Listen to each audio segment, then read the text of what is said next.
The candles flickered in the bedchamber as Saren Halford stood before the door that would seal her fate. Her wedding gown, ivory silk that had cost more than her family could afford, felt like a burial shroud against her skin. Beyond this door waited the man they called the Devil of Ashenmere. Her husband. She could still hear her mother's weeping from 3 weeks ago, when the letter had arrived, bearing the Duke's seal. She could still see her father's face, gray with shame, as he explained that the debts had grown beyond any hope of repayment.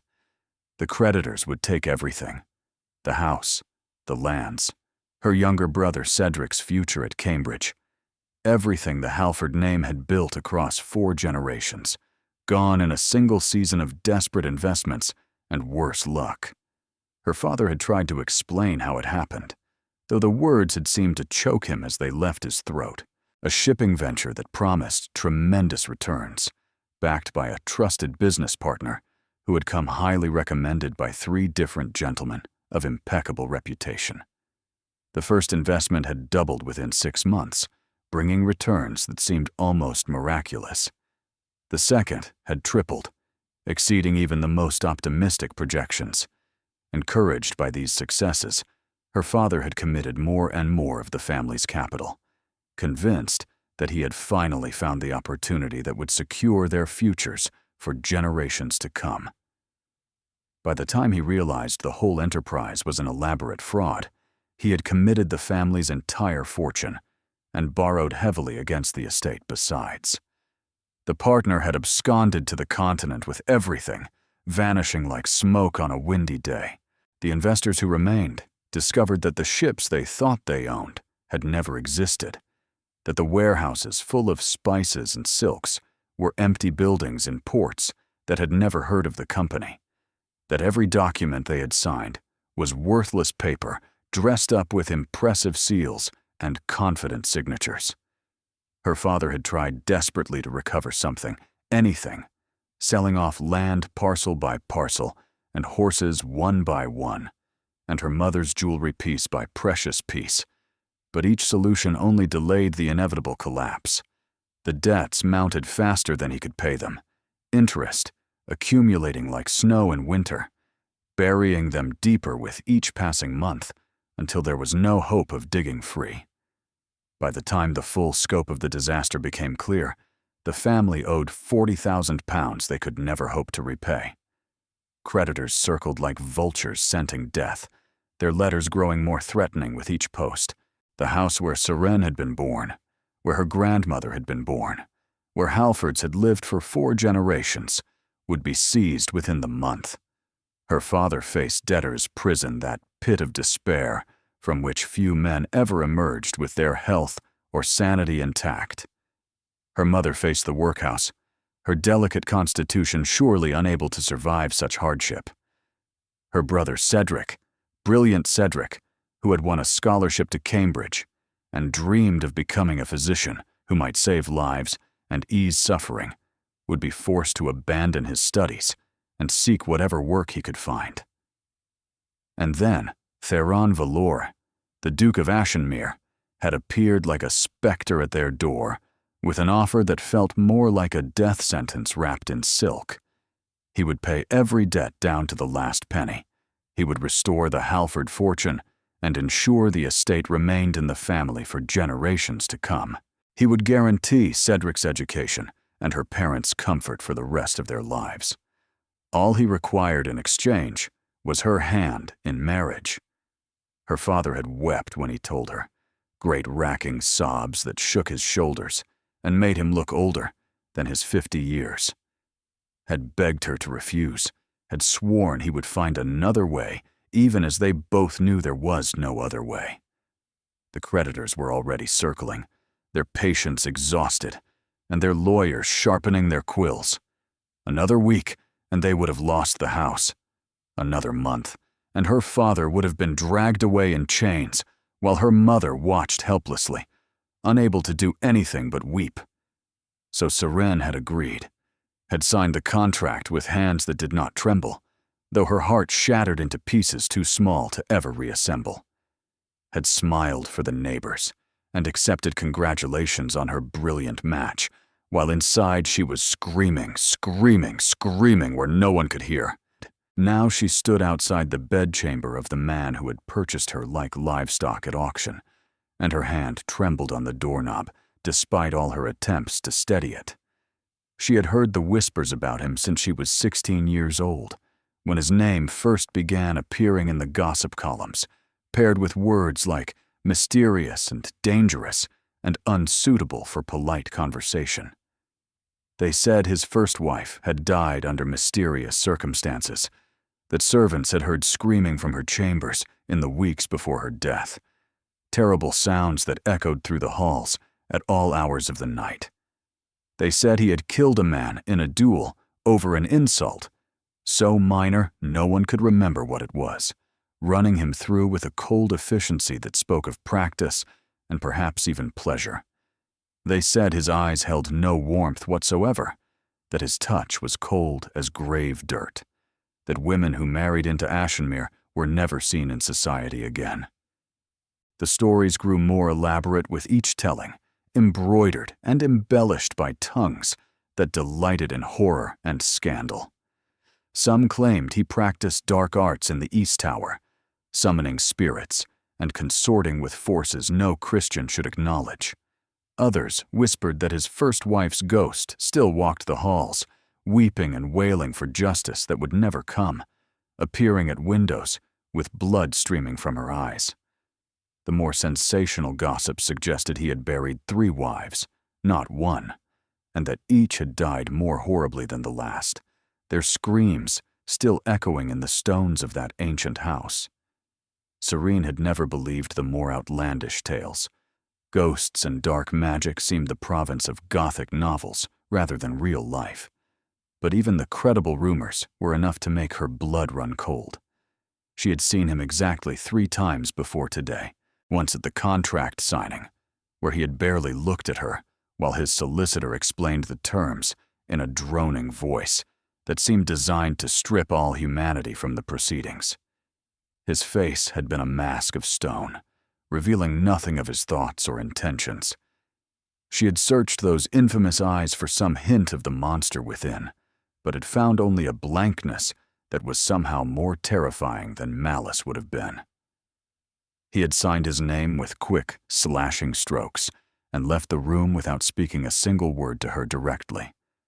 Once at the church this morning, where he had spoken his vows in a voice like distant thunder, never once meeting her eyes. She had studied his profile during the ceremony, the sharp angles of his jaw and cheekbone, the thin scar that ran from his right temple nearly to his chin like a river of pale tissue through otherwise flawless skin. He was handsome, she had realized with something like dismay, handsome in the way a storm was beautiful, all power and danger and the promise of destruction. When the priest had pronounced them man and wife, he had brushed his lips across her cheek so briefly she might have imagined it, and she had felt nothing but cold. And once in the carriage afterward, where they had ridden in complete silence for 4 hours, while she pressed herself against the far door and tried not to breathe too loudly, watching the countryside blur past and wondering if she would ever see her family home again. He had spent the entire journey reading correspondence, occasionally making notes in a leather-bound journal, as if she were not present at all. Not once had he looked at her. Not once had he spoken. She might have been a piece of luggage for all the attention he paid her, a trunk of clothing or a crate of household goods being transported to its destination with complete indifference. Now she was in his house, his wife, his property, according to the laws of England in this year of 1826. The door opened before she could steel herself to turn the handle. He stood there in shirt sleeves, his coat and cravat already removed, looking more human than he had all day, but no less intimidating for it. Serene stumbled backward, heart seizing in her chest like a fist clenching. He was tall, taller than she remembered, with shoulders that blocked the firelight behind him and cast her in shadow. His dark hair was disheveled, falling across a forehead that might have been handsome if his expression were not so severe, so utterly devoid of welcome or warmth. And his eyes, those infamous eyes that the gossips whispered held no soul, were fixed on her with an intensity that made her knees threaten to buckle beneath her. They were pale, those eyes, not blue exactly, but some shade between gray and silver that seemed to shift with the firelight, now cold as winter frost on a frozen lake, now bright as polished steel. The scar she had noticed at the church was more visible now. A thin white line that spoke of violence survived, of someone who had tried very hard to kill him and failed by the narrowest of margins. "You've been standing there for 10 minutes, he said. His voice was low, rough, completely devoid of the false pleasantries that other noblemen affected when speaking to ladies. "Were you planning to sleep in the corridor?" "I was preparing myself." The words came out steadier than she felt, a small victory in what promised to be a war of attrition. "Preparing yourself." He repeated it flatly, then stepped aside with a gesture that somehow managed to be both invitation and command. "Come in. You're letting the draft through." The bedchamber was warm, dominated by a massive canopied bed that seemed designed to intimidate. A fire roared in the hearth, casting dancing shadows across the walls and ceiling. Wine waited on a side table, 2 glasses already poured, their ruby depths gleaming in the firelight. Everything arranged for seduction or submission. Saran forced her feet to carry her inside. The door closed behind her with a soft click that felt like a prison gate slamming shut. He moved to the wine, held 1 glass toward her. She took it because refusing seemed more dangerous than accepting, and because her throat had gone dry with fear. The crystal was cold against her trembling fingers. "You're afraid of me." It was not a question. Seren met his gaze and found she could not look away. Those winter-pale eyes held something she had not expected. Not cruelty, not triumph. Something that looked almost like weariness, like a man who had grown tired of playing a role, but no longer remembered how to be anything else. "Everyone is afraid of you, Your Grace. I assumed that was the point." His expression shifted almost imperceptibly. "Is that what they say?" "They say a great many things, most of them unfit for polite company." "And you believed them?" "I had no reason not to." She took a sip of wine, letting the warmth steady her. "You have done nothing to contradict the rumors. You barely spoke 3 words to me before today. Would you have listened if I had?" The question caught her off guard. She opened her mouth, closed it, found she had no ready answer. He took a long pull of his wine, watching her over the rim of the glass. "I did not expect you to come willingly. I did not expect you to be anything but terrified." "Then why marry me at all?" "Because I saw you, truly saw you, in a way I have not seen anyone in a very long time." He set down his glass. "The Pemberton ball, 2 years ago. You were wearing blue, arguing with some fool about whether women should be permitted to study mathematics. You made him look like an idiot without once raising your voice. A ghost of something that might have been a smile crossed his lips. I have never forgotten it." Seren remembered that ball, remembered the insufferable Lord Thornbury, who had declared that women's minds were unsuited for logical pursuits, remembered how she had quoted Newton and Euclid until he had fled in embarrassment. But she did not remember seeing the Duke of Ashenmere. "You were there?" "I was watching, as I have been watching you ever since." He turned away, moving to the fire, his broad shoulders silhouetted against the flames. "I am not a good man, Miss Halford.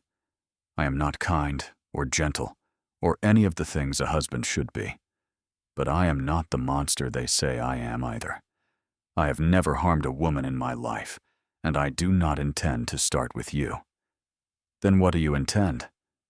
He was quiet for a long moment.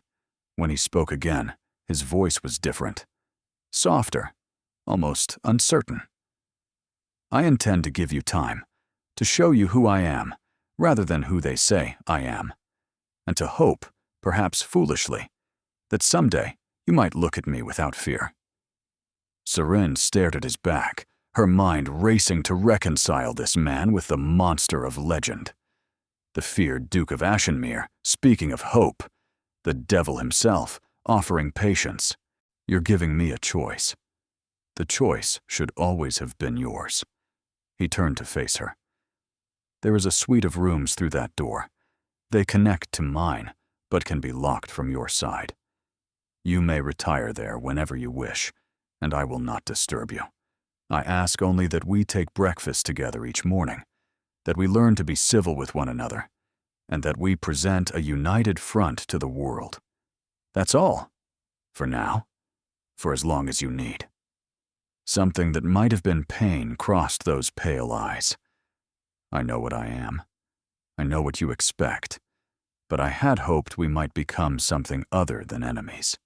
Something approaching, if not affection, then at least mutual respect. Seren felt something crack inside her. Not fear, though that was still present. Something else. Something that felt dangerously like curiosity. Why? The question came out a whisper. You could have had any woman in England. Why choose one who has every reason to hate you? Because you were never afraid to speak your mind. Because you argued about mathematics at a ball and didn't care who heard you. Because you looked at the world with eyes that saw through pretense. He paused. And because, when I watched you across that room, I thought, there is a woman who might understand. Understand what? What it means to be judged for things beyond your control. What it means to wear a mask because the truth is too complicated to explain. His eyes met hers, and for the first time, she saw something real behind the coldness. What it means to be alone in a room full of people who think they know you. The fire crackled. The wine sat untouched. And Seren Halford, who had come to this room expecting a monster, found herself facing something far more dangerous. A man who might actually be telling the truth. I'm going to retire to my chambers now, she said carefully, and I'm going to lock the door. As you should. She moved toward the connecting door, then paused. Breakfast. At what hour? 8 o'clock. I rise early. She nodded once, then stepped through the door and closed it behind her.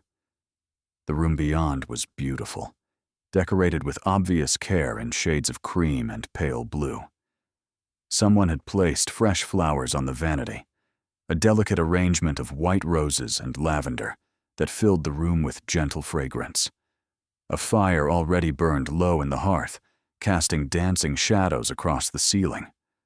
Books lined the nightstand, novels she had mentioned loving in passing conversations years ago at balls and parties she had barely remembered attending.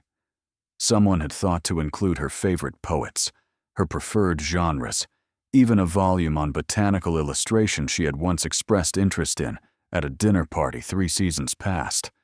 Someone had been paying attention. Someone had been preparing this room not for a stranger, but for her. Seren stood in the center of the chamber and let that realization wash over her. Then she crossed to the connecting door, found the key already in the lock, and turned it with a decisive click. The sound echoed through both rooms. On the other side of the door, she heard footsteps move away. Then silence. She did not sleep that night. Instead, she sat by the window, watching the moon track across unfamiliar grounds, and wondered what other surprises awaited her in the house of the man they called a monster. 3 weeks passed, and Seren learned the rhythms of Ashenmere. The estate was vast, far larger than she had expected, with grounds that stretched to the horizon in every direction. Rolling hills covered in autumn gold gave way to ancient forests, where deer moved like shadows between the trees. A lake gleamed in the distance, its surface mirror-smooth on windless days. Gardens surrounded the house, some cultivated and beautiful, others wild and overgrown, their paths choked with weeds that spoke of years of neglect. The house itself was old, Tudor bones with Georgian additions, full of corridors that seemed to lead nowhere and rooms that had been closed for decades. Dust sheets covered furniture in wings that no one entered. Portraits of long-dead valores lined the galleries, their painted eyes following her as she passed. Servants moved through the shadows like ghosts, efficient and nearly silent, speaking to her with careful deference, but never warmth. She explored whenever she could, mapping the maze of hallways and staircases in her mind, learning which doors opened and which remained stubbornly locked. The library became her sanctuary, 3 stories of books spanning centuries of human knowledge, with ladders on brass rails and reading nooks tucked into alcoves where one could disappear for hours. The kitchens were warm and busy, ruled by a cook named Mrs. Brennan, who had served the family for 30 years and treated Seren with suspicious courtesy, as though waiting to see what kind of mistress she would prove to be. The staff had warmed to her gradually as the days passed, their initial wariness giving way to cautious acceptance. She made a point of learning their names, of asking after their families, of remembering the small details that made each person distinct. The head gardener, Mr. Finch, had a daughter newly married in the village. The head groom, Thomas, was saving to buy a cottage for his aging mother. The young housemaid, Lily, dreamed of becoming a lady's maid someday and practiced hairdressing on the other servants whenever she could find a willing victim. These small connections became anchors in her strange new life, proof that she was not entirely alone in this vast house of shadows and secrets. And there was the East Tower, the one place she was forbidden to enter. She had discovered it on her 5th day, a spiral staircase behind a locked door at the end of a corridor that seemed to lead nowhere. When she had asked Mrs. Brennan about it, the cook's face had gone pale. "That's the old tower, Your Grace. Nobody goes there anymore. Not since—" She had not finished the sentence. She had not needed to. Not since the first Duchess died. Seren found herself drawn to that locked door again and again, standing before it in the quiet hours, wondering what secrets lay behind. The servants avoided that entire wing of the house, their footsteps quickening when they had to pass it, their voices dropping to whispers. Even the dust seemed thicker there, as though the house itself was trying to steal away whatever memories that tower contained. And her husband remained a mystery. They took breakfast together each morning at precisely 8 o'clock, as he had demanded. He read correspondence while she ate, occasionally asking brief questions about her comfort or her needs, but never engaging in actual conversation. At dinner, they sat at opposite ends of a table meant for 30, their voices echoing in the empty space between them. He retired to his study afterward, while she retreated to her chambers, and she heard his footsteps pacing the halls long after midnight. The connecting door between their rooms remained locked. From her side, she did not know why she kept locking it. He had made no move to test it, had given no indication that he expected anything from her beyond her presence at meals. And yet every night she turned that key, and every night she lay awake, wondering what he was doing on the other side of that door. She found herself watching him more closely as the days passed, noticing things she had missed in her initial terror. The way he always ensured her tea was prepared exactly as she liked it, though she had never told him her preferences. The way he stood whenever she entered a room, even when he was deep in conversation with his steward. The way his gaze followed her when he thought she wasn't looking, with an expression she couldn't quite name. On the 10th day, she ventured into the oldest wing of the house, a Tudor section that the servants claimed had not been opened in 20 years. The corridors here smelled of age and neglect, the tapestries on the walls faded to ghosts of their former glory. She found a music room with a harpsichord missing half its keys, a portrait gallery where the faces had been eaten away by damp, and a study that still held the papers of some long-dead velour. His correspondence yellowed and brittle, his handwriting faded to illegibility. In the study, she discovered something that made her pause, a collection of letters, bundled with faded ribbon, addressed to someone named Caroline Valore in a feminine hand. Love letters, she realized as she scanned them, passionate, tender, full of the kind of devotion that most people only dreamed of finding. She did not read them fully. That seemed too much like trespassing. But she tucked away the knowledge that love had existed in this house once, that the walls had witnessed tenderness as well as tragedy. She mentioned the letters to Theron at dinner that evening, not because she thought they mattered, but because she was desperate for conversation, and it seemed a safe enough topic. His reaction surprised her. "Caroline Valore was my grandmother," he said slowly. "She died when I was a child, but I remember her. She was fierce, stubborn, refused to let anyone tell her what to do." A ghost of a smile crossed his lips. "You remind me of her, in some ways." "Is that a compliment?" "The highest one I know how to give." They fell silent after that, but something had changed between them. Some wall had lowered, just slightly, just enough to let in a sliver of light. One morning, 2 weeks after her arrival, she discovered a small greenhouse tucked behind the formal gardens. The glass panes were clouded with age, and half the plants inside had died from neglect, but the bones of something beautiful remained. Orchids hung from rusted hooks, their blooms long since faded. Roses climbed trellises that had collapsed under their own weight. A lemon tree, impossibly, still bore fruit in one corner, its branches heavy with pale yellow spheres that filled the air with fragrance. "This was my mother's," Theron said from behind her. She turned to find him standing in the doorway, his tall frame silhouetted against the morning light. He was dressed for riding, his boots muddy, his dark hair disheveled by the wind. "She spent hours here every day, said it was the only place in the house where she could think." He stepped inside, his eyes moving across the ruin of the space. "I should have had it maintained after she died. I kept meaning to, but somehow I never did."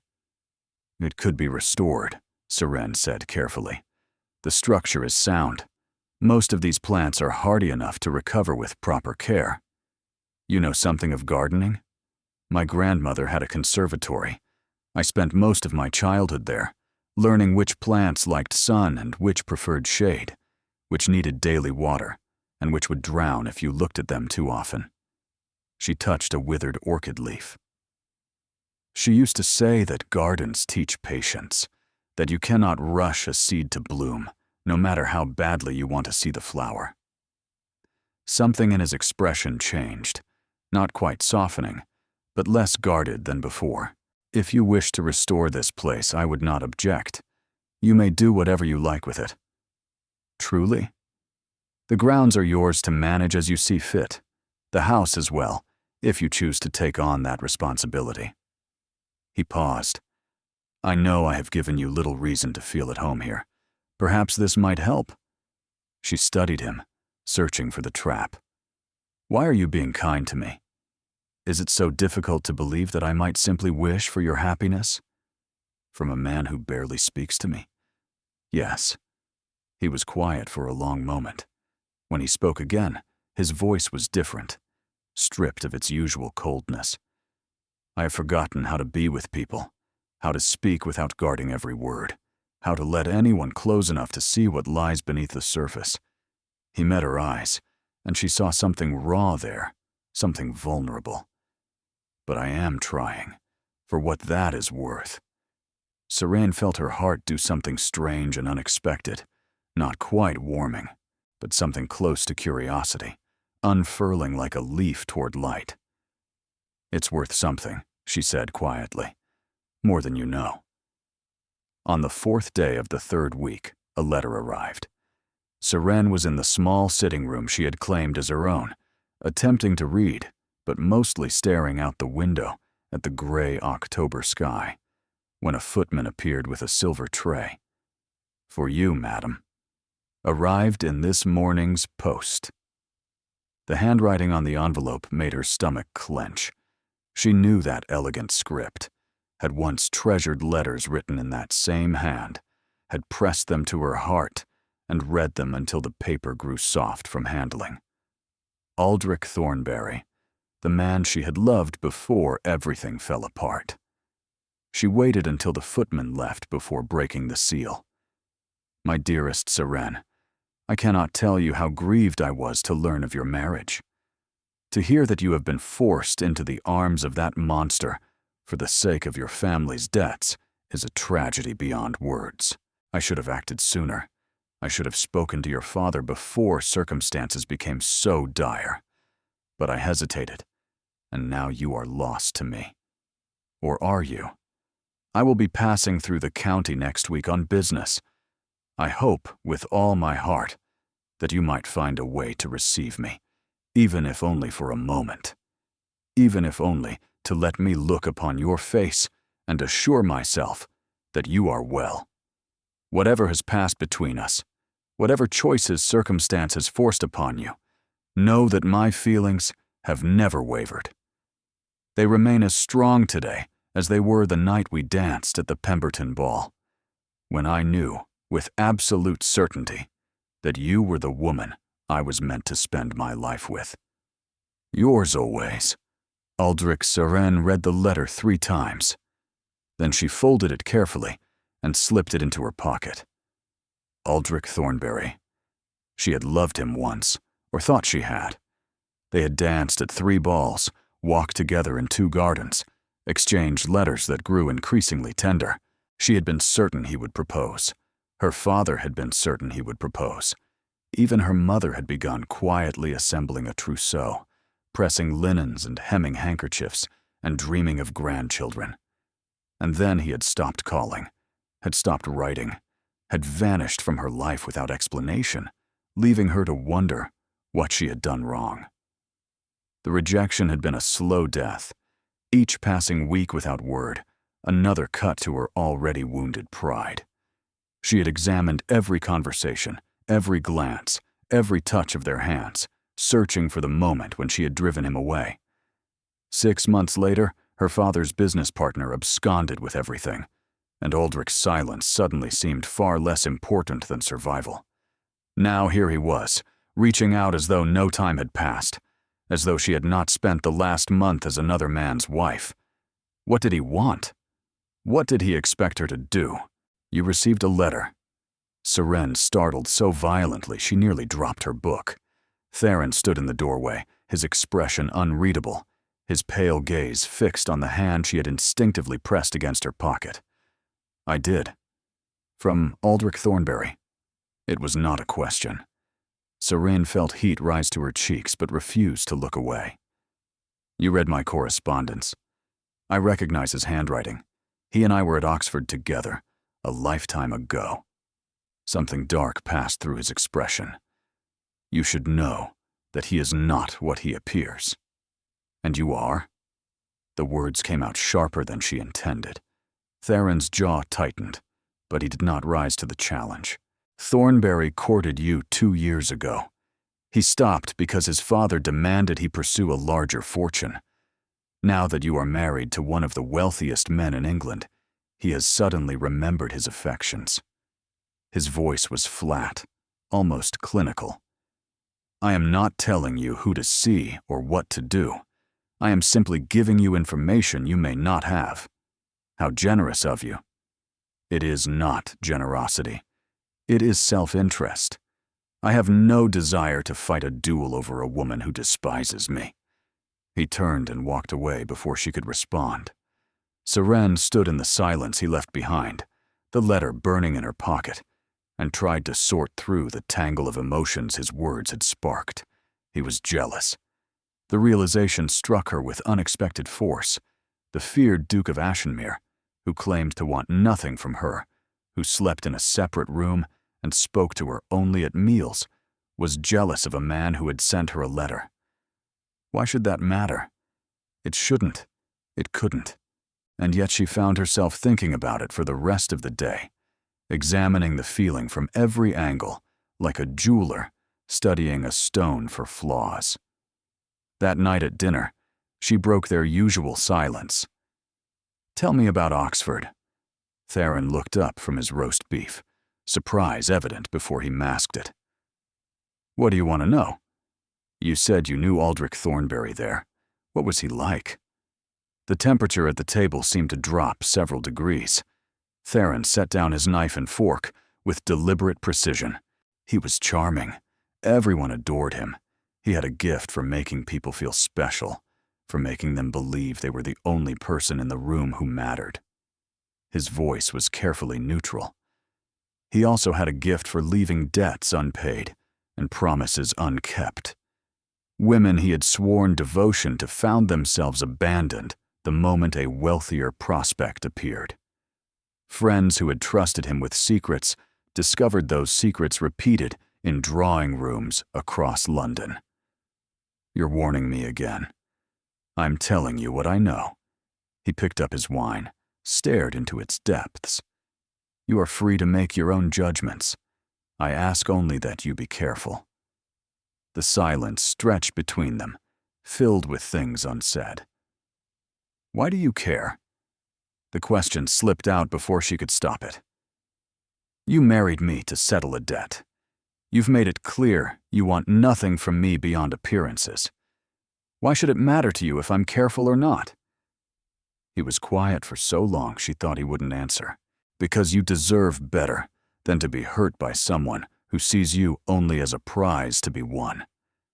He set down his wine, his knuckles white around the stem. "Because once, a long time ago, I watched someone I cared for destroyed by a man who smiled while he did it. And I swore I would never stand by and let that happen again."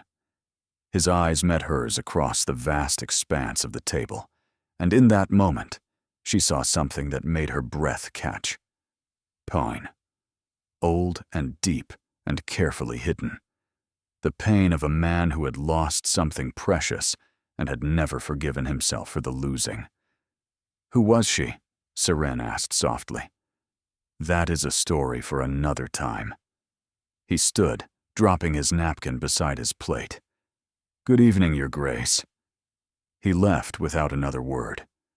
That night, Seren lay awake for hours, thinking about old wounds and new mysteries and a husband who was nothing like what she had expected. When she finally rose and went to the connecting door, her hand hovered over the key. She stood there for a long moment, listening to the silence on the other side, wondering what would happen if she turned the lock and opened the door. She did not turn it that night, but for the first time, she found herself wanting to. Aldrich arrived on a Thursday, his carriage gleaming in the pale autumn sunlight. Serene watched from her window as the vehicle swept up the drive, the Thornberry crest bright on the door. Her heart began to race, though whether from anticipation or dread, she could not say. She had not responded to his letter, had not told Theron of its existence beyond that first confrontation. And yet, here he was, calling upon another man's wife as though he had every right. She met him in the formal receiving room, the door pointedly left open, a footman stationed just outside. Propriety demanded nothing less. Aldrich was as handsome as she remembered, golden hair that caught the light like spun silk, bright blue eyes that crinkled when he smiled, a smile that could warm a room that had once warmed her heart in ways she had thought permanent. He moved with the easy grace of a man accustomed to admiration, every gesture calculated to charm. He took her hands before she could stop him, pressing his lips to her knuckles with practiced elegance. "Serene, you look well. Marriage agrees with you." "Does it?" She withdrew her hands as quickly as manners allowed. "I was surprised to receive your letter, Lord Thornberry. We have not spoken in nearly 2 years. To my eternal regret." He moved closer, lowering his voice to an intimate murmur. "I was a fool to let you go. My father demanded I pursue Miss Hartwell's fortune, and I was too weak to refuse him. But I have thought of you every day since, every single day, wondering what might have been. You have a curious way of showing it. I know. I know. He reached for her hands again, his blue eyes beseeching. But I am here now, and I could not bear to think of you trapped in this mausoleum with that monster, without knowing that someone still cares for you, that someone remembers who you were before all this. My husband is not a monster. The words came out before she had time to consider them. Aldrich's smile faltered, surprise, and something darker passing through his eyes before he recovered. Of course. Forgive me. I only meant that his reputation precedes him. He glanced around the room with obvious distaste. This house is so cold, so dark. Surely you must miss the warmth of company, of friendship, of people who see you as more than a purchased bride. I am not purchased. I made a choice. A choice forced upon you by circumstance. He stepped closer still, close enough that she could smell his cologne, something expensive and cloying that she had once found intoxicating. But circumstances can change, Seren.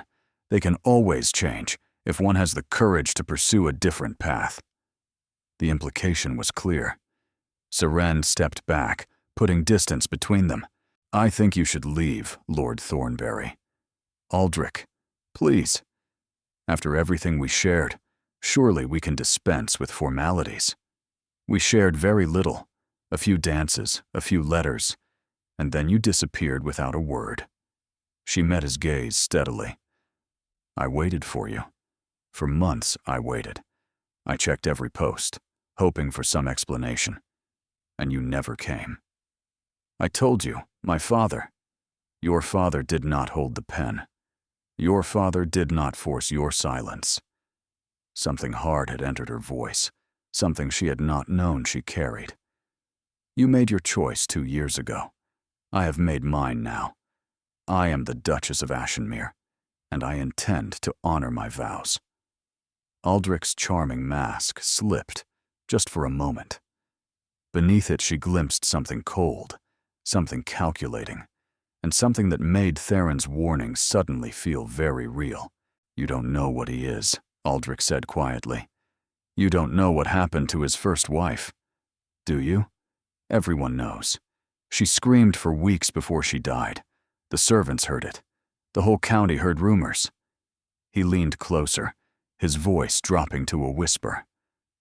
She tried to leave him, Seren, and he wouldn't let her go.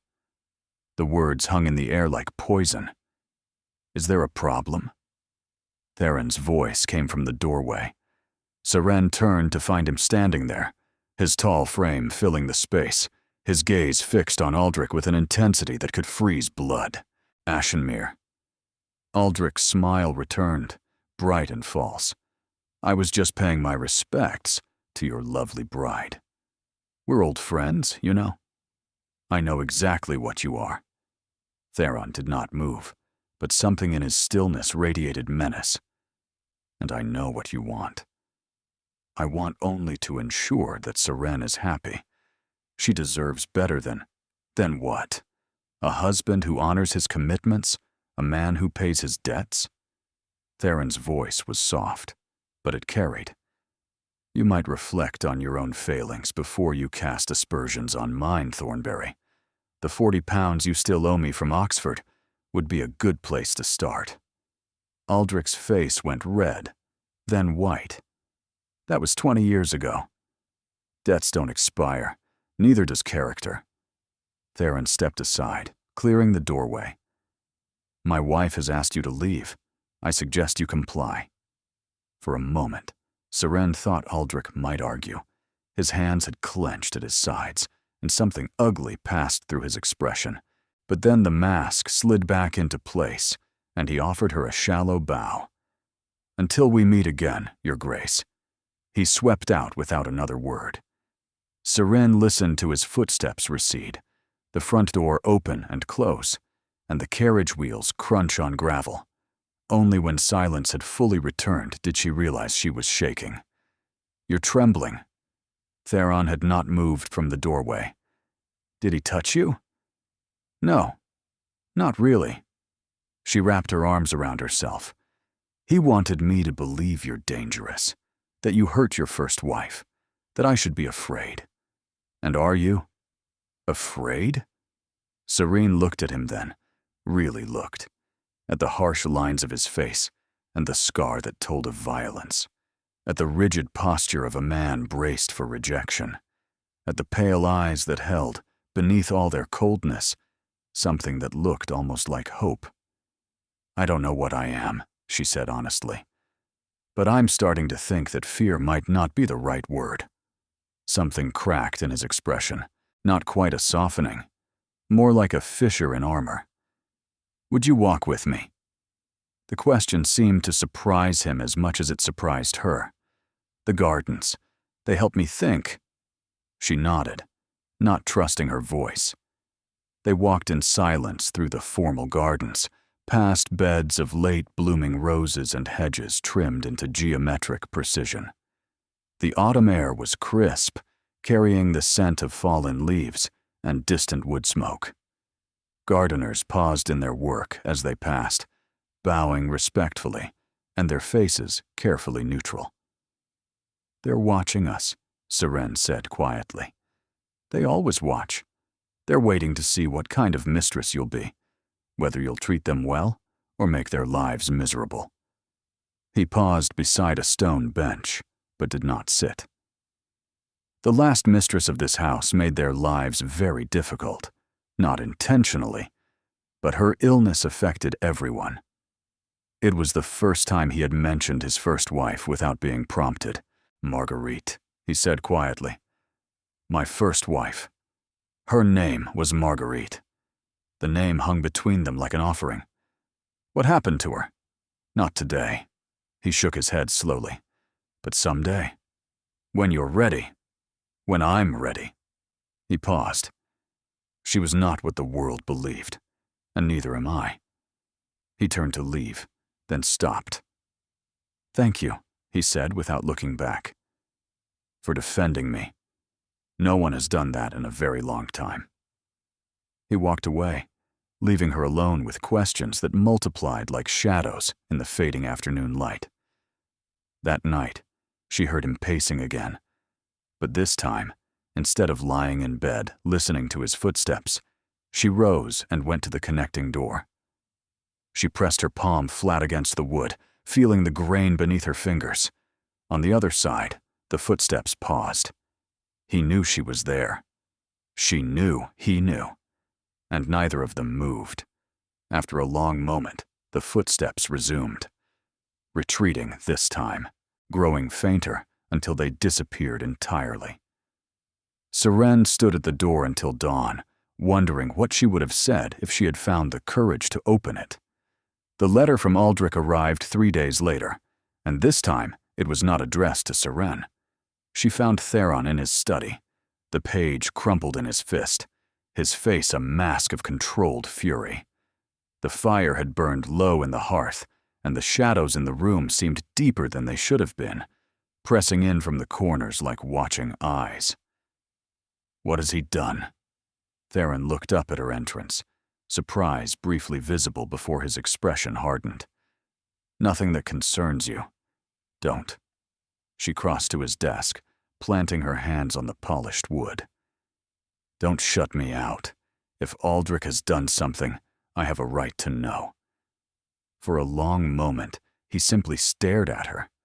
She could see the war behind his eyes, the instinct to protect, battling against some deeper need she could not name. Then, slowly, he smoothed out the crumpled letter and slid it across the desk. "My dear Ashenmere, I thought you should know that certain parties in London are most curious about your sudden marriage.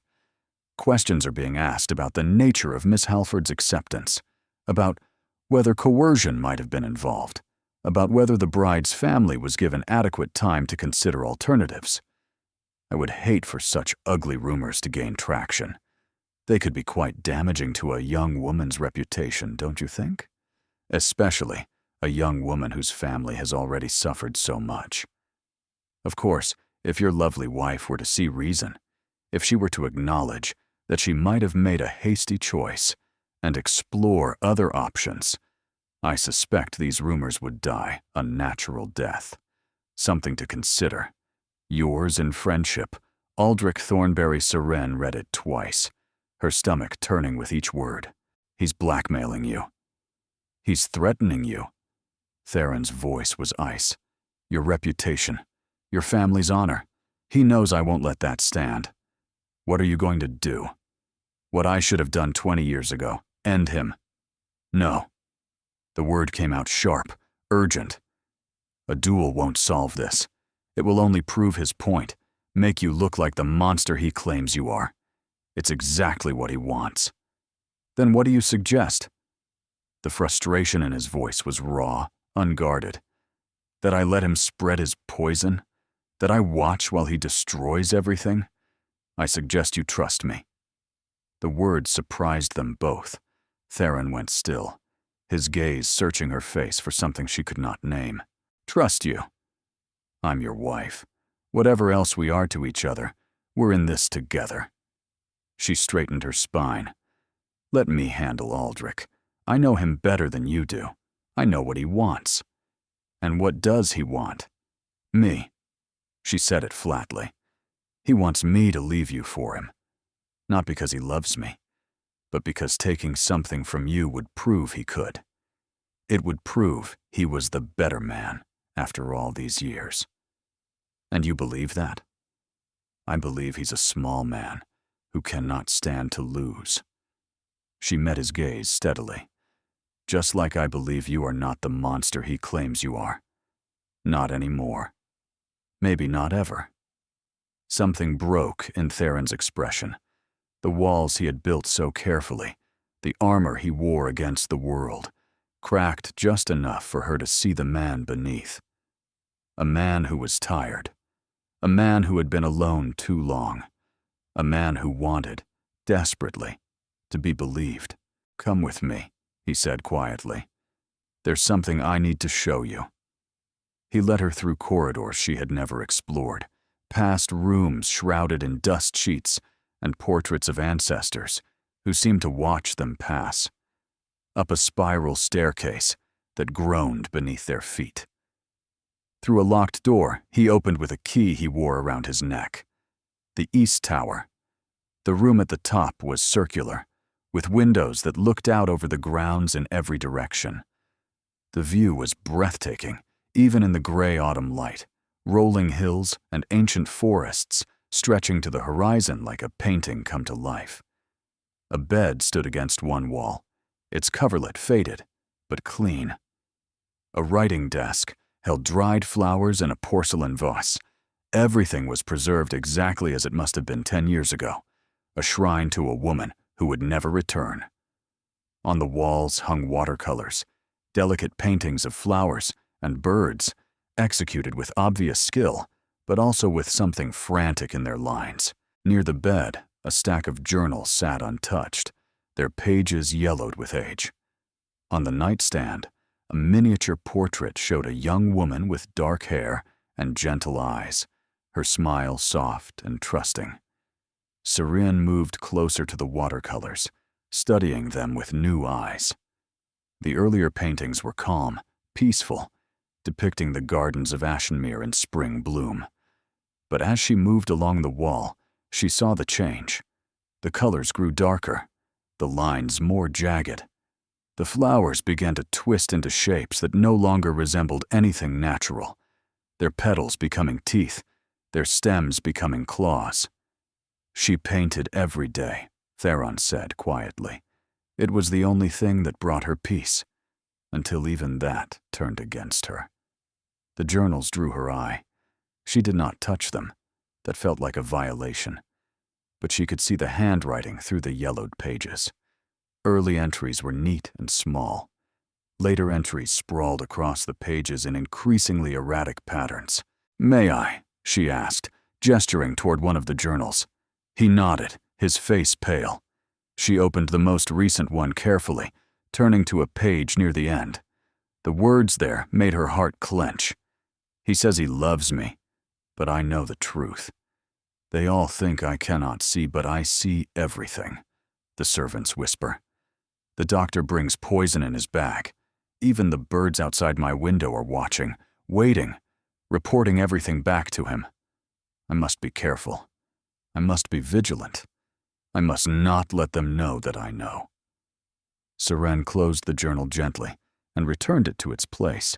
She was so lost, she said softly, so frightened. By the end, she trusted no one, not even herself. Theron's voice was hollow. There were moments of clarity, rare windows, when she would look at me and really see me, and she would weep with shame for the things she had said and done. Those moments were almost worse than the madness, because she knew. She knew what was happening to her mind, and she could not stop it. This was her room, Theron said. Marguerite's. She spent the last 6 months of her life here. Why? Because she was ill. The words came out raw, as though torn from somewhere deep. When I married her, I didn't know. She hid it well, the episodes and the delusions. But they grew worse after the wedding. Much worse. Seren did not move, did not speak. She simply waited, letting him find his way through the pain. At first it was small things, suspicions with no foundation, certainties about plots that did not exist. She would accuse the servants of stealing, of whispering about her, of watching her with malicious intent. I dismissed it as nerves, as the stress of adjusting to a new home. I told myself it would pass. He moved to the window, his back to her, his shoulders rigid with remembered grief. It did not pass. It grew worse. Much worse. The screaming the servants heard was real, but it wasn't fear. It was madness. His hands clenched at his sides. She believed I was trying to poison her. Believed I had locked her in her chambers, when in truth I had locked her in to protect her from herself. She would wander the halls at night, half naked, screaming that I was a demon come to steal her soul. She saw threats everywhere, enemies in every shadow. Theron. I sent for doctors, the best in London, the best in Europe. None of them could help her. They spoke of melancholia, of hysteria, of a malady of the brain that had no cure and no name. They bled her and purged her and gave her tinctures that only made her worse. One suggested locking her away in an asylum, and I nearly threw him from the house with my own hands. He turned to face her, and his eyes were bright with something that might have been tears.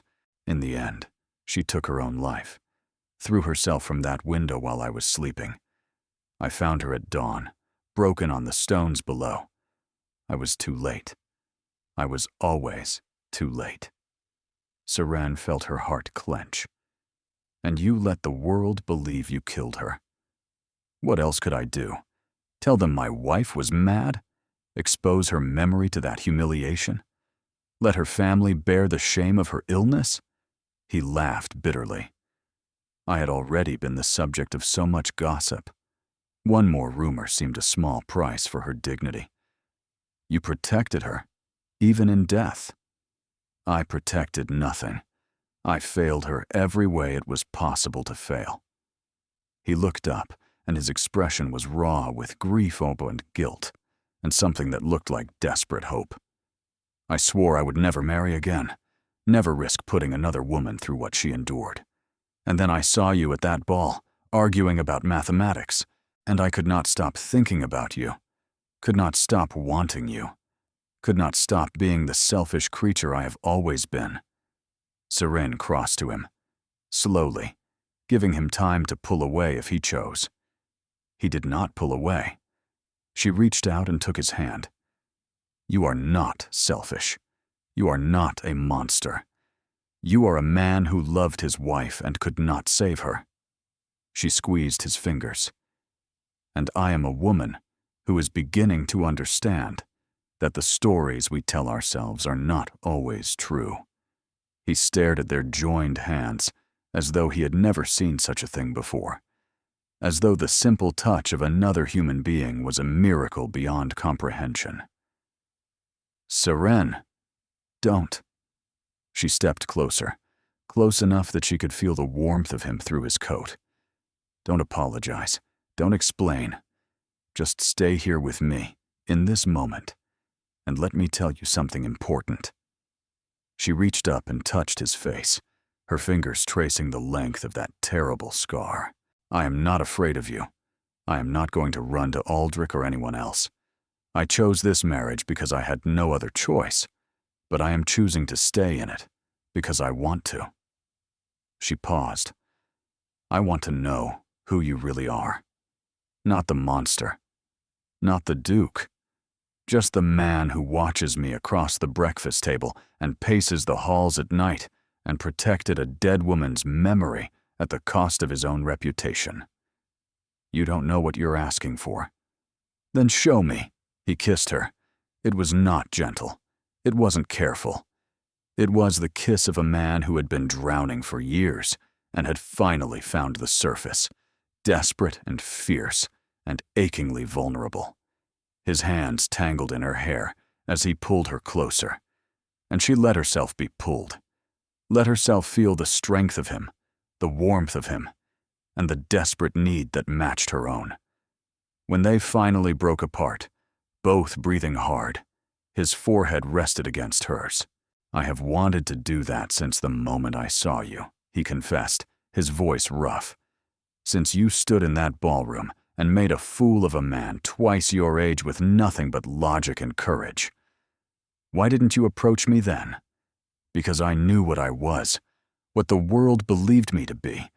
I knew that any woman who associated with me would be tainted by the association." His hands cupped her face with infinite tenderness. "I thought I was protecting you by staying away. I thought I was being noble. You were being foolish." "Yes," he laughed softly. "That too." She reached up and traced the line of his scar, that mark of violence that had once seemed so frightening. Now it seemed simply part of him, as much a piece of his story as the gray in his eyes or the breadth of his shoulders.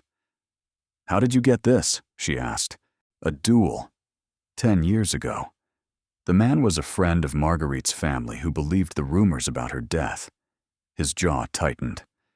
"He called me a murderer in a public assembly. I had no choice but to answer." "You killed him?" "I wounded him. Badly enough that he could never hold a sword again." He paused. "He apologized before he left England. Said he had been wrong about me. But the damage was done. The scar became another piece of evidence against me. Another proof that I was the monster everyone believed. And you let them believe it. It seemed easier than the truth." Seren rose on her toes and pressed her lips to the scar, a gentle kiss that traveled its entire length. She felt him shudder beneath her touch. "No more hiding," she whispered against his skin. "No more letting the world believe lies about you. From this moment forward, we face everything together." "Stay with me tonight," he whispered. "Not because you have to, because you want to." Serene looked into his eyes, those pale gray eyes that had haunted her since their wedding night, and saw a man who had been alone too long. A man who had built walls to protect himself from a world that had never bothered to see past the rumors. A man who was offering her, in his own broken way, everything he had. "Yes," she said. That night, the connecting door remained unlocked, and for the first time since her wedding, Seren fell asleep in her husband's arms, listening to the steady rhythm of his heart, and knew she was exactly where she wanted to be. The next morning, everything was different. Seren woke to pale winter light filtering through unfamiliar curtains, her body warm against the length of Theron's. His arm was wrapped around her waist, holding her close even in sleep, his breath steady against her hair.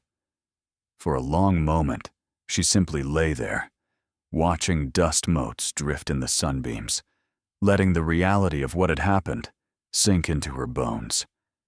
She had given herself to a man the world called a monster, and she did not regret it.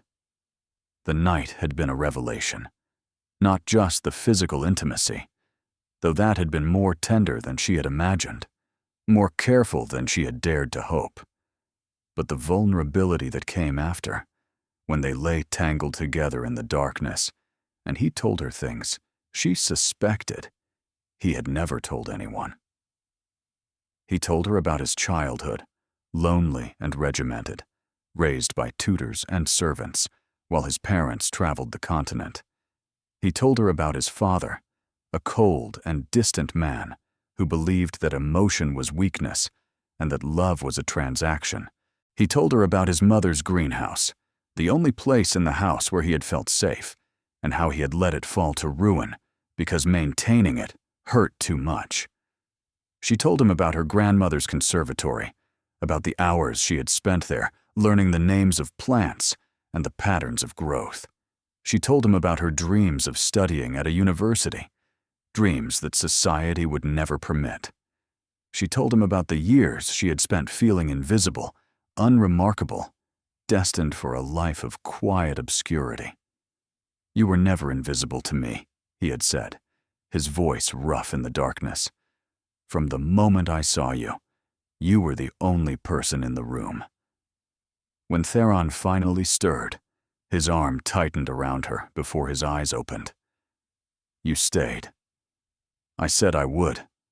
He propped himself up on one elbow, looking down at her with an expression she had never seen before. Open, unguarded, almost young. "I thought you might change your mind, slip away in the night, decide that one moment of weakness did not mean you had to face me in the morning." "Is that what you think this was? Weakness?" "I don't know what to call it." His hand traced the curve of her jaw, gentle as a whisper. "I have called it many things in the hours since you fell asleep. Miracle. Madness. A gift I do not deserve." Serene reached up and took his hand, pressing her lips to his palm. "Call it a beginning," she said. "Call it a choice. Call it whatever you need to. But do not call it weakness. I have never felt stronger than I did last night." Something blazed in his eyes. Not the cold fire of anger she had seen before, but something warmer. Something that looked like hope. "We should discuss Aldrich," he said, his voice turning serious. "His threat cannot go unanswered." "No, it cannot." Seren sat up, pulling the sheets around her. "But we will answer it together, as partners." The word hung between them like a vow. "Partners," he repeated slowly. "I have not had a partner in a very long time." "Then perhaps it's time you remembered how." They spent the morning planning. Theron knew Aldrich's weaknesses, his debts, his enemies, the scandals he had buried over the years. Seren knew his methods, his charm, the way he operated to get what he wanted. Together, they assembled a picture of a man who had built his entire life on lies and other people's misery. "He has gambling debts he cannot pay," Theron said, paging through correspondence his solicitor had gathered. "Several merchants in London are threatening legal action. His father's estate is mortgaged to the hilt, and he has been seeking a wealthy wife for years. That's why he pursued me originally," Seren realized. "My family was comfortable then. Not wealthy, but secure. He must have seen me as a prospect. And when your family's fortunes fell, he abandoned you for richer hunting grounds." Theron's voice was cold with contempt. "Miss Hartwell, he pursued her for 3 seasons before her father discovered his debts and refused the match. So now he's desperate, and he sees me, married to one of the richest men in England, and thinks he can still claim me if he can just destroy you first." "He will not succeed." Theron's hand covered hers. "I will not let him. We will not let him." She met his gaze steadily. "I meant what I said, Theron. We are in this together."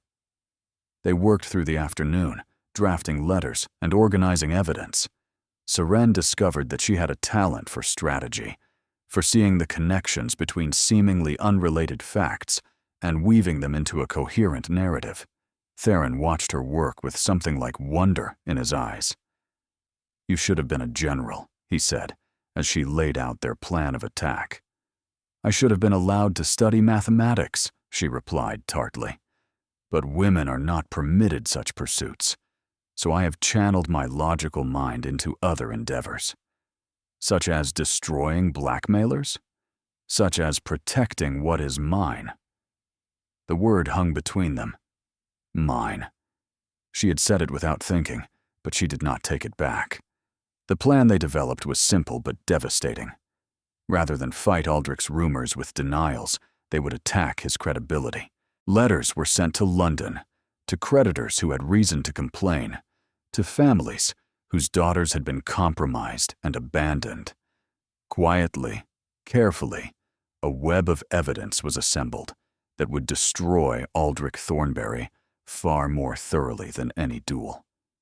They also reached out to allies Seren had not known existed, the Duchess of Winterbourne, a formidable woman who had clashed with Aldrich at a house party 5 years ago. Lord Blackstone, whose sister had nearly been ruined by one of Aldrich's schemes. A banker named Morrison, who held notes that Aldrich had hoped would never come to light. One by one, they built their case. One by one, they assembled the weapons that would be used to destroy him. But Aldrich struck first. A week later, a woman appeared at the gates of Ashenmere, demanding to see the Duke. She was thin and pale, with dark hair that hung limp around a face ravaged by grief. Her eyes were red from weeping, her hands trembling as she clutched a worn handkerchief. "I am Celeste Marchmont," she announced when brought to the drawing room. "Sister of Marguerite Valor. Sister of the woman this man murdered." Seren felt her blood run cold. Celeste had been living abroad for years, estranged from her sister's memory, too consumed by her own grief to investigate the circumstances of Marguerite's death. But Aldrich had found her, had filled her head with lies and suspicions, had sent her to Ashenmere with one purpose: to publicly accuse the Duke of murder and destroy any chance of happiness he might have found. "I know what you did," she said, when Theron came to meet her. "I know you killed her, and I will see you hang for it." The newspapers devoured the story. The Ton whispered. Old rumors resurrected themselves, more vicious than ever. Letters arrived daily, some threatening, some sympathetic, most merely curious. The house became a prison, surrounded by scandal on every side. Theron retreated into himself, the walls slamming back into place as though they had never come down. He stopped pacing at night, stopped coming to her bed, stopped meeting her eyes across the breakfast table. It was as if the man she had grown to love had vanished, replaced by the cold stranger she had married. Seren found him in his study at 3 a.m, staring at a stack of newsprint with dead eyes. "It's lies," she said firmly. "All of it. The truth doesn't matter. It never has." His voice was hollow. "I've fought this battle before. I always lose." "Not this time." She crossed to him, took his face in her hands, forced him to meet her eyes. "This time, you have me." "Seren, listen to me." Her voice sharpened. "I have spent months learning who you are. I have seen you grieve for a woman you couldn't save. I have watched you protect your servants, your tenants, even me when I gave you no reason to care. I know you are not a murderer, and I am going to make certain everyone else knows it too." "How?" "By telling the truth. All of it." She released his face and stepped back. "The doctors who treated Marguerite, the servants who witnessed her episodes, the vicar who helped you arrange the funeral, everyone who knows what really happened and has stayed silent out of loyalty to you. I can't ask them to—" "You're not asking, I am," she smiled grimly. "You protected your wife's memory for 10 years, Now it's time to let her memory protect you. It took weeks of painstaking work. Seren personally visited every person who had been present during Marguerite's illness, gathering testimonies, arranging statements, building a case that no scandalmonger could refute. She traveled to London twice, meeting with physicians and solicitors, marshalling evidence with the precision of a general planning a campaign. The first physician she visited was Dr. Hendricks, a gray-haired man who had treated Marguerite in the early stages of her illness. He received Seren in his study, his face grave with remembered sorrow. "I have never forgotten that case," he said quietly. "The Duchess was one of the kindest patients I ever treated, and watching her mind deteriorate was one of the most painful experiences of my career. Will you provide a formal statement? For the record? I will do whatever is necessary to clear the Duke's name. He did everything humanly possible to save his wife. I watched him mortgage his own health trying to find a cure." Dr. Hendricks paused. "The rumors that he harmed her are an obscenity. I have never seen a man more devoted to a woman's welfare." Similar conversations followed with Dr. Pemberton, who had been consulted in the middle stages, and Dr. Chase, who had been present at the end. Each told the same story. Each confirmed the same truth. Each agreed to provide written testimony that could be used to refute the accusations against the Duke. The doctors confirmed her diagnosis, a madness of the mind that modern medicine could not cure. They spoke of her delusions, her paranoia, her absolute conviction that everyone around her meant her harm.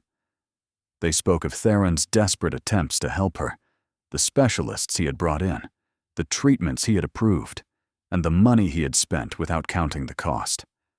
The servants confirmed her episodes, the screaming and the wandering, and the nights when she had tried to set fire to her own chambers.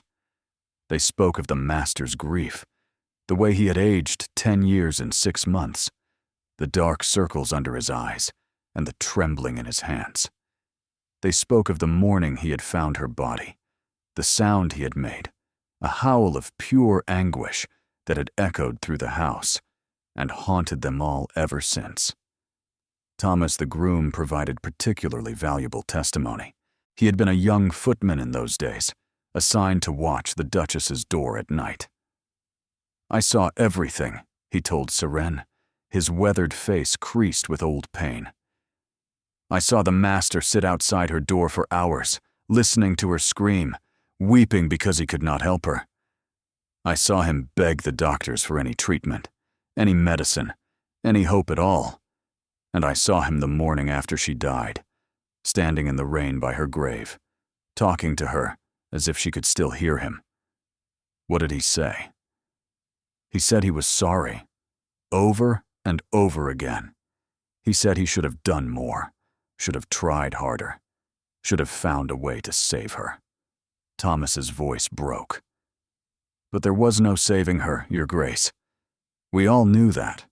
The sickness had taken too deep a hold." Mrs. Brennan proved the most valuable witness of all. She had been with the family for 30 years, had known Marguerite since she was a bride, had watched the illness take hold and destroy everything it touched. "She was a sweet girl before," Mrs. Brennan said, tears streaming down her weathered cheeks. "Sweet as spring sunshine. The master loved her dearly. When the sickness came, it near killed him to watch. He did everything a man could do. But there was no saving her from herself." Seren collected every testimony with care, building not just a legal defense, but a portrait of a man who had loved deeply and lost terribly. She wrote to Marguerite's family, to distant relatives who had never heard the truth, to anyone who might speak on Theron's behalf. The vicar of the village church, Father Andrews, provided a statement that moved Seren to tears. He had presided over Marguerite's funeral and had spent many hours with Theron in the months that followed. The Duke came to the church every week for 2 years after her death, Father Andrews said. He would sit in the back pew for hours, staring at the altar, saying nothing. I tried to offer him comfort, but he refused to accept absolution. He believed he had failed her, you see. He believed her death was his fault. It wasn't. No, it was not. But guilt does not listen to reason. The vicar folded his hands. I am glad he has found you, Your Grace. I have prayed for years that he might find peace. Perhaps now he will. Serene also tracked down Marguerite's former lady's maid, a woman named Ellen, who had retired to a cottage on the edge of the estate. Ellen was elderly now, her hands twisted with rheumatism, but her mind was sharp, and her memories clear. The mistress was a dear, sweet soul, Ellen said, dabbing at her eyes with a handkerchief. When the sickness came, it was like watching a flower wilt. First the petals fell, one by one, and then the stem bent, and finally the whole plant just collapsed. She paused. The master tried to hold her up. He tried so hard. But you cannot fight a disease of the mind with love alone, no matter how much you have to give. And slowly, the tide began to turn. When Celeste found herself confronted with overwhelming evidence that her accusations were baseless, she crumbled. Under pressure from her own family, from solicitors who warned her of the legal consequences of her claims, from witnesses who contradicted everything Aldrich had told her, she finally admitted the truth. The confrontation took place in the drawing room of Ashenmere, with Seren presiding and Theron deliberately absent. She had insisted on handling this alone, had argued that Celeste would be more likely to tell the truth without the man she believed to be her sister's murderer watching from across the room. Celeste arrived looking smaller than she had during her first visit, as though the weight of her accusations had begun to crush her. Her hands trembled as she accepted a cup of tea, and her eyes darted around the room, as if searching for an escape. I have gathered statements from everyone who was present during your sister's illness, Seren said calmly. Doctors, servants, the village vicar. Every single one of them tells the same story. Marguerite was ill with a disease of the mind. She took her own life. My husband did everything in his power to save her. He could be lying. They could all be lying. 12 people, including men of the church and respected physicians, all conspiring to protect a murderer? Seren shook her head. You know that makes no sense. You have known it from the beginning. Celeste's composure cracked. Then why did Aldrich tell me? Because Aldrich Thornberry is a liar and a blackmailer who saw an opportunity to destroy a man he has envied for 20 years. Seren leaned forward. He used your grief as a weapon. He manipulated you into becoming his instrument of revenge. The words struck home. Celeste's face crumpled, tears spilling down her cheeks. He paid me, she sobbed, her composure completely shattered. Aldrich Thornberry. He said he had proof my sister was murdered. He said if I came here and made accusations, he would give me documents that would prove it. But there were no documents. There was nothing. He lied to me about everything. Why did you believe him? Because I wanted to. She looked up, her eyes red and swollen. I couldn't accept that Marguerite took her own life. I couldn't bear the thought that she had been suffering so much, and I never knew. It was easier to blame someone, easier to believe she was murdered than to accept that I failed her. Seren understood that impulse better than she could say. The need to find someone to blame when grief became unbearable. The comfort of anger when sadness was too much to carry. Your sister was ill, she said gently. The illness wasn't her fault, and it wasn't yours. The only person who bears responsibility for what happened is the disease itself. Celeste wept, and for the first time since arriving at Ashenmere, she seemed to see Seren not as an enemy, but as an ally. He really loved her, didn't he? Your husband. He loved her enough to destroy his own reputation rather than let the world know she was mad. He loved her enough to carry that burden alone for 10 years. Seren paused. And I believe he would do the same for me. The scandal collapsed within days. Aldrich was arrested for blackmail, conspiracy, and fraud, his debts finally catching up with him, his schemes finally exposed. The newspapers that had printed accusations now printed retractions. The ton that had whispered now whispered about how wrongly they had judged the Duke of Ashenmere, how noble he had been to protect his wife's memory, how fortunate he was to have found a second chance at happiness. The night had ended. Seren found Theron standing at the window of the East Tower, looking out at the stones where Marguerite had died. "You should not be up here." "Probably not." He did not turn. But I needed to say goodbye. Properly this time. She came to stand beside him, their shoulders touching. "Did you love her?" "I tried to." She was kind, before the illness took hold. Gentle, and bright, and full of laughter. "She deserved better than what she got." He paused. "But I never felt for her what I feel for you." "And what is that?" He turned then, and his eyes were clear in a way she had never seen before. Not cold, but warm, like silver touched by firelight. Everything. He took her hands. "You saved me, Seren. Not just from the scandal, but from myself.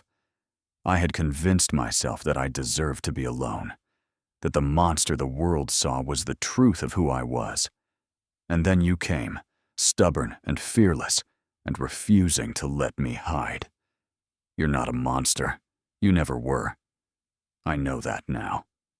He raised her hands to his lips. "Because you showed me." Seren felt tears prick her eyes. Something had been building in her for months, something she had been afraid to name. But standing here, in the place where so much tragedy had occurred, she found she wasn't afraid anymore. "I love you." The words came out before she could stop them. Simple. Certain. True. Theron went still. "What?" "I love you." She laughed, surprised by her own certainty. "I don't know when it happened. Maybe when you gave me my own chambers and told me to lock the door. Maybe when you trusted me with the truth about Marguerite. Maybe when you stood beside me against Aldrich and let me fight my own battle." She squeezed his hands. "I love you, Theron Valor. All of you. Even the parts you hate." I have waited my whole life to hear someone say those words and mean them. His voice was rough with emotion. I had given up hope that I ever would. Then let me say it again. I love you. I choose you. Not because I have to. Not because circumstance left me no alternative.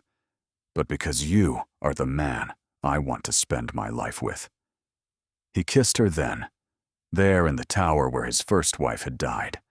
And it felt not like an ending, but a beginning. A promise that the past did not have to define the future. A vow that they would face whatever came next together. When they finally broke apart, the first light of dawn was touching the eastern sky. "Marry me," he said. Seren laughed. "We're already married." "Then marry me again, in the chapel this time, with flowers and music, and everyone we love watching. Not a contract signed in desperation, but a vow spoken in joy." He cupped her face in his hands. "Let me give you the wedding you deserve." "Yes," she said, her heart so full she thought it might burst. "Yes, yes, 1,000 times, yes." 1 year later, Seren stood in the gallery of Ashenmere and studied the portrait that had just been hung. It showed them together, husband and wife, painted by the finest artist in London. Theron stood behind her, one hand on her shoulder, his expression softer than any artist had ever captured before. The scar on his face was visible, but no longer frightening. It was simply part of him, part of their story. And in her arms, wrapped in white lace, their daughter slept. Isolde Marguerite Valor, named for the woman who had been lost and the hope that had been found. The birth had been difficult, 16 hours of labor that had left Seren exhausted and Theron pacing the halls like a caged wolf. He had refused to leave her side despite the midwife's protests, had held her hand through every contraction, had wept with relief when the baby's first cry filled the room. "She's perfect," he had whispered, cradling his daughter with hands that trembled. "She's absolutely perfect." And she was. Isolde had her father's pale eyes and her mother's stubborn chin, a combination that promised trouble in the years to come. She slept through the night from the very beginning, as if she had inherited her father's preference for solitude and silence. But when she was awake, she watched the world with an intensity that made Seren laugh with recognition. "She's going to be trouble," she told Theron one morning, watching Isolde study a beam of sunlight with fierce concentration. "She's going to be magnificent," he replied, "just like her mother." "She has your stubbornness," Theron said now, coming to stand beside her in the gallery. "And your eyes." Seren smiled. "The gossips will have so much to say about that." "Let them." He pulled her close, mindful of the sleeping infant between them. "I have everything I want. Let the world whisper all it likes." The house had changed in the past year. The East Tower had been transformed from a shrine into a nursery, its windows thrown open to let in light and air. The greenhouse had been fully restored, Serene's orchids and roses blooming in profusion, filling the glass-walled space with color and life. The dust sheets had been removed from the closed wings, the portraits of long-dead ancestors cleaned and restored, the whole house awakened from its long slumber. And the people had changed, too. Mrs. Brennan smiled now, her suspicious courtesy replaced by genuine warmth.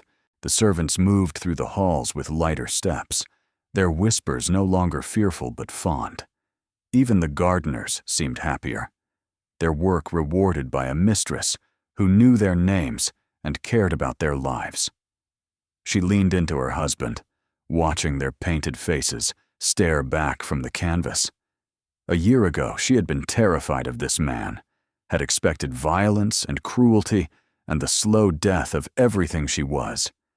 Instead, she had found a partner, a protector, a love she had never expected and could no longer imagine living without.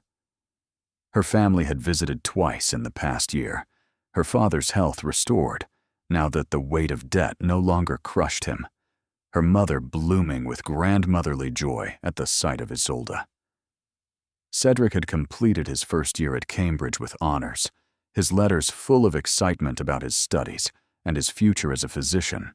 The Halford name had been restored. The scandal of their near ruin faded to a distant memory that no one cared to repeat. And Aldrich Thornberry rotted in a debtor's prison, his schemes exposed, his reputation destroyed, his future reduced to whatever charity his distant relatives could be persuaded to provide. Seren felt no satisfaction in his downfall, only a weary relief that the threat he had represented was finally ended. Celeste had written twice since leaving Ashenmere, her letters full of apology and regret. She had returned to the continent, seeking peace in the places where her sister had never been, trying to build a new life from the ashes of her grief. Seren had responded with compassion and forgiveness, understanding better than most how guilt could twist a person's judgment. The East Tower had been transformed in the months since their wedding. The journals had been buried with Marguerite's memory, a private funeral attended only by Seren and Theron and Father Andrews. The watercolors had been carefully stored in the attic, preserved but no longer displayed. In their place hung new paintings, bright landscapes by local artists, scenes of hope and renewal that seemed to fill the room with light.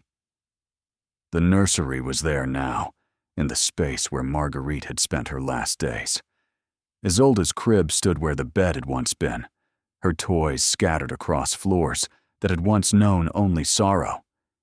It had been Theron's idea, a deliberate choice to transform a place of death into a place of life. "The past does not have to define the future," he had said when suggesting it. Perhaps it's time this tower knew joy again.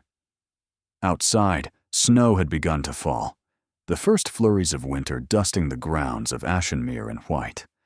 Seren remembered standing at another window a year ago, watching a stranger pace the halls, wondering what kind of monster she had married. Now she knew. Not a monster at all, just a man, wounded and wary, who had been waiting his whole life for someone brave enough to stay. Someone stubborn enough to see past the rumors. Someone who understood that the scars we carry, visible and invisible, do not have to define us. Happy, Theron murmured against her hair, his arms warm around her. Seren smiled, watching the snow fall, feeling the warmth of her husband's embrace and the weight of her daughter against her chest. Yes, she said softly, contentedly. Finally, completely. Yes. Some marriages began with love. Theirs had begun with desperation, with bargains struck in darkness and secrets that poisoned the air between them. But desperation had become curiosity. Curiosity had become trust. Trust had become passion. And passion, slowly, carefully, had become something that would last. She thought of all the moments that had brought them here. The wedding night when he had given her a key and told her to lock the door. The greenhouse where he had offered her his mother's sanctuary. The tower where he had trusted her with his darkest secret. The scandal that had threatened to destroy them and instead had forged them into something stronger. Not a fairy tale. Something better. A marriage built on truth, tested by fire, and strong enough to weather any storm that cruel fate might send their way. Home